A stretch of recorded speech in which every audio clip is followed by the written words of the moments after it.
BRS కి Karimnagar sentiment cadre లో ఉందా ఆ కమిట్మెంట్?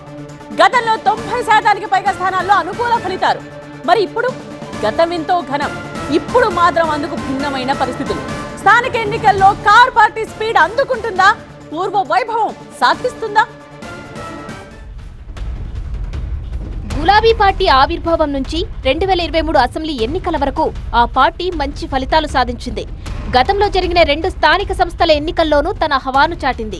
2023 అసెంబ్లీ ఎన్నికల్లో తక్కువ స్థానాలు గెలిచినప్పటికీ గట్టి పోటీ ఇచ్చింది.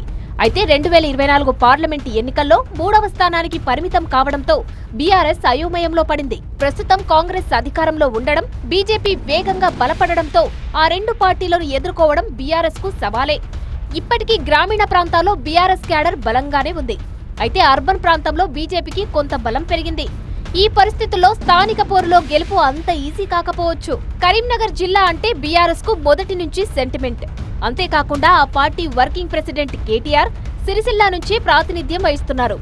ఇక్కడ అధిక స్థానాలు సాధించడం ఎంతో అవసరం.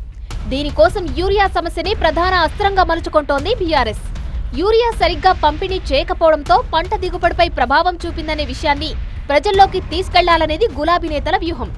కేంద్రంలో ఉన్న బీజేపీ, రాష్ట్రంలో ఉన్న కాంగ్రెస్ ను ఉమ్మడిగా టార్గెట్ చేయొచ్చనే ఆలోచనతో యూరియా అంశాన్ని లేవనెత్తుతోంది.